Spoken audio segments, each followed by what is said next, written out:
Sekarang kita masih lagi panas tentang isu belanjawan 2021 yang mana sekarang adalah peringkat jawatan kuasa. Di peringkat dasarnya, belanjawan 2021 telah pun diluluskan secara sebulat suara. Pun begitu, ada rentetan-rentetan peristiwa yang harus kita mungkin tengok sedikit dan juga analisis sedikit tentang peristiwa sehinggalah ke hari ini 11 kementerian telah pun menggulung, dan juga daripada 11 kementerian itu semua diluluskan, tetapi ada 4 kementerian diluluskan secara belah bagi. Jadi bagaimana situasi itu sebenarnya yang berlaku? Bersama dengan saya, tidak asing lagi, Dr. Nor Nirwandi Mak Nordin, Pensyarah Kanan Pusat Pengajian Perang Saraf Media dan Informasi UiTM. Sekali lagi ke Selamat Pagi Malaysia. Selamat pagi. Terima kasih. Selamat pagi. Jadi rentetan yang saya ceritakan sebentar tadi.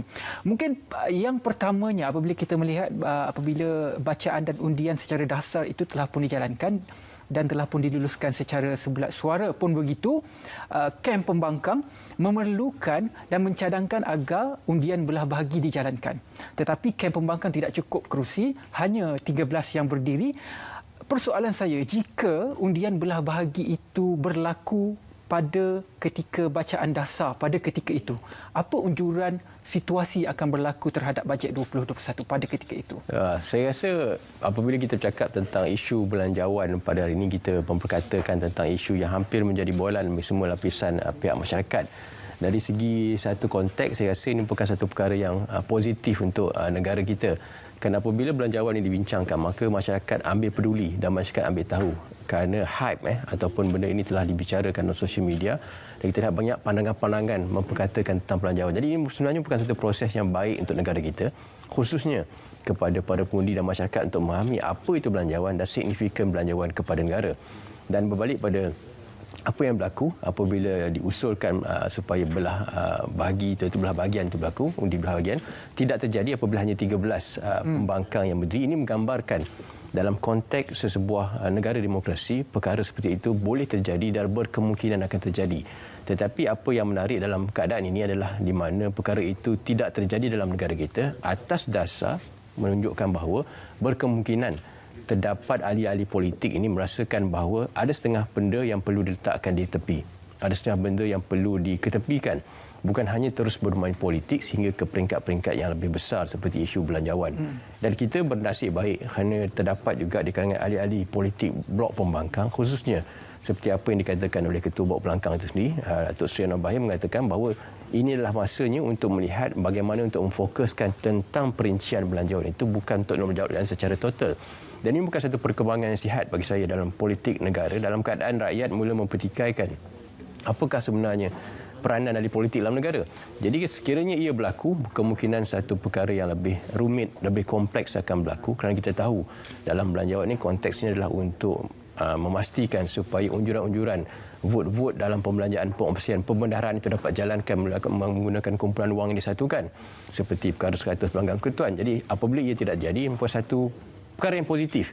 Tetapi apakah selepas ini bukan satu perkara yang boleh terus dilihat oleh rakyat, kerana rakyat harus partisipasi dalam isu ini. Walaupun ini adalah isu ahli politik, walaupun ini adalah isu yang memberikan kepentingan kepada politik-politik, parti politik tertentu, tapi rakyat disarankan, dan saya menyuruh kepada rakyat Malaysia khususnya untuk memerhatikan bagaimana perjalanan belanjawan ini untuk kita mengenal pasti apakah sebenarnya peranan ahli politik, belanjawan dan juga tentang hala tuju negara pada masa akan datang. Daripada titik kelulusan secara dasar itu berlaku, kita rewind sikit ke belakang apabila pihak pembangkang banyak bermain ketika isu perbahasan. Kelihatan blok pembangkang banyak sebenarnya menolak bajet 2021. Itu merupakan satu kebimbangan kerana apabila berlakunya penolakan terhadap bajet 2021 ini, dikatakan kerajaan seolah-olah kem pembangkang terdesak untuk sebenarnya mengambil kuasa terhadap kerajaan. Bagaimana? Saya rasa dalam kita membicarakan isu tentang politik, politik adalah satu di mana ruang opportunity itu akan berlaku. Dan sebagai pembangkang, sudah tentu pembangkang akan cuba mencari ruang untuk mencari jalan bagaimana untuk melemahkan pentadbiran kerajaan.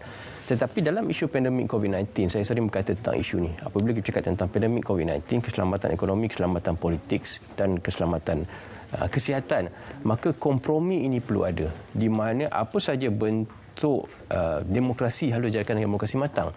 di mana apa saja yang dilakukan pembangkang harus ada titik notahnya. Dan ini dah dilihat apabila hanya 13 pembangkang yang berdiri, di sini dilihat titik notah di mana pembangkang mulai sedar atau pembangkang harus mulai bertanggungjawab untuk memastikan secara dasarnya diluluskan dan ia dibahaskan di peringkat jawatankuasa. Dan ini menunjukkan satu proses demokrasi yang matang di antara pembangkang dan kerajaan. Kerana apabila pembangkang terus menolak dasar kerajaan secara total, maka dalam keadaan pandemik COVID-19 ini mereka akan menerima kesan yang lebih besar daripada kerajaan atau government ada berdiri. Kerana fungsi pembangkang adalah untuk memastikan neutralisasi itu berlaku dan bukan untuk mengambil alih atau perolehan kuasa dalam konteks keadaan kritikal pada masa kini. Jadi saya rasa ini menunjukkan berlaku satu persefahaman walaupun terdapat di kalangan ahli-ahli pembangkang yang bertindak lebih ekstrim, lebih jauh ke hadapan, yang bagi saya lebih tidak menepati fungsi mereka sebagai pembangkang dan ahli parlimen itu sendiri. Maksudnya tindakan pihak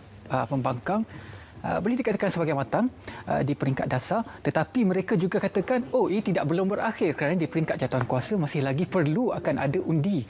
Dan sehingga pada hari ini telah pun 11 kementerian telah pun menggulung dan 11 kementerian itu diluluskan secara sebulat suara, tetapi 4 kementerian termasuk Kementerian Keuangan ada undi belah bahagi. Jadi dalam keadaan ini, walaupun diluluskan, kita lihat memang diluluskan, tetapi apakah kesan undi belah bahagi ini terhadap belanjawan sesuatu kementerian itu? Saya rasa perkara yang perlu diperhalusi apabila belanjawan itu telah diluluskan pada bacaan pertama, peringkat kedua bacaan dasar, dan ia telah diluluskan secara kolektif pada dasarnya. Sebenarnya bacaan ketiga ini hanya bentuk formaliti.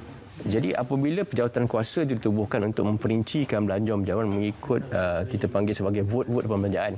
Kerana dalam kod perekonomian negara kita lihat belanjawan ini dibahagikan pada 3 komponen lebih kurang pembelanjaan negara. Kita ada vote tanggungan, vote belanja atau vote belanjawan dan vote pembangunan.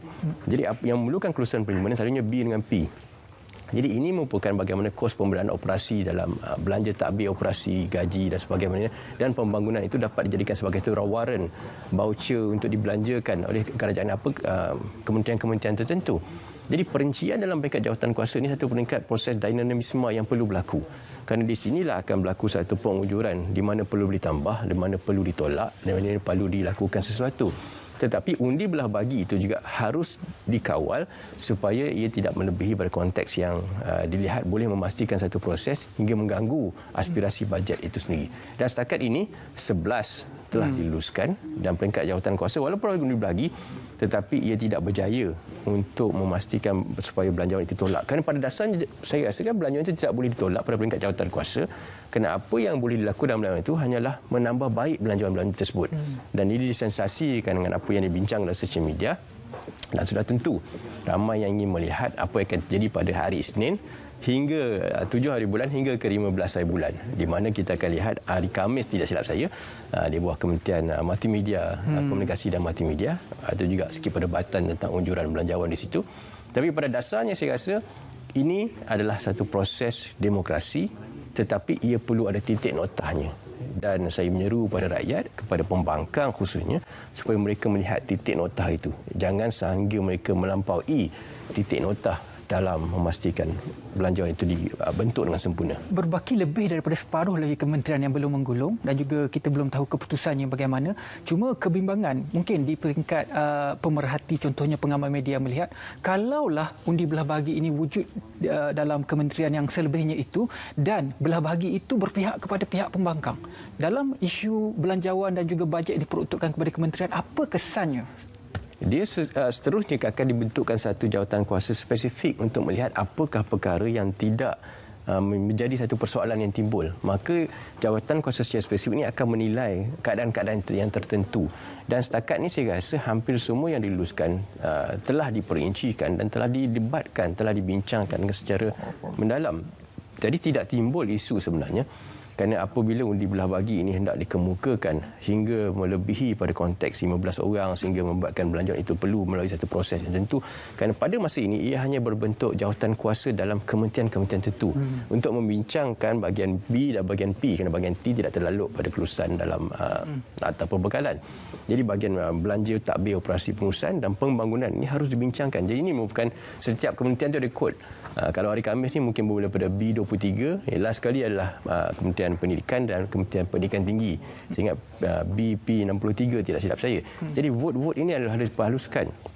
Jadi belah bahagi pada jawatan kuasa ini sebenarnya adalah satu proses untuk menunjukkan rasa tidak puas hati terhadap satu konteks, tetapi sebenarnya ia harus dilihat secara kolektif oleh pembangkang khususnya, supaya mereka hanya memfokus pada vote-vote ataupun bahagian P dan P yang tertentu dan bukan kepada bajet kementerian. Maksudnya dia tidak akan mempengaruhi keseluruhan dasar. Dia tidak akan menyelesaikan dasar. Hanya kalau kita lihat banyak perkara-perkara yang akan dibincangkan khususnya tentang jasa yang menjadi satu isu, dan sudah tentu hari Khamis ini akan dinanti-nantikan oleh pihak media, pengamal media dan rakyat.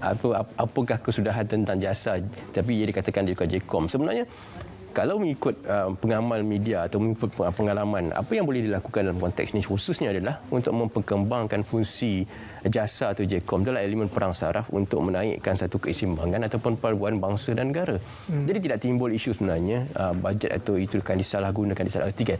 Cuma penggunaan bajet itu boleh diperluaskan konteks, dan inilah fungsi pembangkang semuanya sebenarnya dalam demokrasi matang negara kita. Dan sekiranya terbukti mereka melangkaui notah titik-titik notah tersebut, sebagai rakyat kita harus protes walaupun mereka ahli parlimen kita sendiri. Sebagai rakyat kita harus mengeluarkan bantahan dalam media sosial, kita harus rally bersama dengan struktur yang sedia ada, kerana ia bukan satu tanggungjawab mereka untuk memperhalusi bajet itu dan mengamalkan demokrasi yang dinamisme. Antara isu terhadap bajet 2021 ini yang saya rasa panas di kalangan masyarakat adalah isu KWSP. Jadi masyarakat tidak dapat melihat apabila sesuatu pelaksanaan dijalankan itu, mereka akan pandang mesti akan ada kelemahan. Bagaimana kita nak didik rakyat bahawa apa sahaja yang kita unjurkan kepada masyarakat ini merupakan satu orang kata usaha untuk memenuhi kehendak dan juga keperluan masyarakat. Satu saran saya sebagai mungkin penutup pada perbincangan pada ini adalah untuk mengatakan bahawa dalam konteks apa yang perlu dikatakan, kerajaan bertanggungjawab memastikan kecarian tunai rakyat pada tahap maksimum dan mengadakan satu sistem kewangan untuk membantu rakyat menghadapi perkara ini. Saya merakamkan penghargaan terima kasih. Saya lihat bagaimana di khusus di DBKL, mereka membenarkan perniagaan mereka berniaga di tepi jalan dengan satu proses yang mudah. Itu membantu kecarian tunai. Dan seharusnya KWSP dengan perdebatan yang dikeluarkan oleh Semis Fijal, dengan pihak-pihak yang membincangkan, mereka juga harus memudahkan proses kecairan tunai itu pada masyarakat dan sistem sokongan. Dan kerajaan saya rasa amat bertanggungjawab dan telah mendengar keluhan rakyat ini, tetapi proses itu juga harus dipermudahkan. Kerana rakyat juga harus faham, negara bersubsidi dalam konteks jangka panjang akan merosakkan sistem pentadbiran negara. Tapi mungkin IKWSP ini boleh membantu pada masa kini. Ya, insya-Allah. Cuma satu perkara yang saya nak ingatkan kepada semua lah, saya pernah katakan, kesempurnaan itu tidak wujud dari segi fizikal dan juga lahiriah, dia hanya wujud dari segi perkataan semata-mata. Apapun kita berdoa supaya apa sahaja yang diunjurkan itu, kita doa supaya ia dapat memudahkan semua orang. Selepas ini kita akan bersama dengan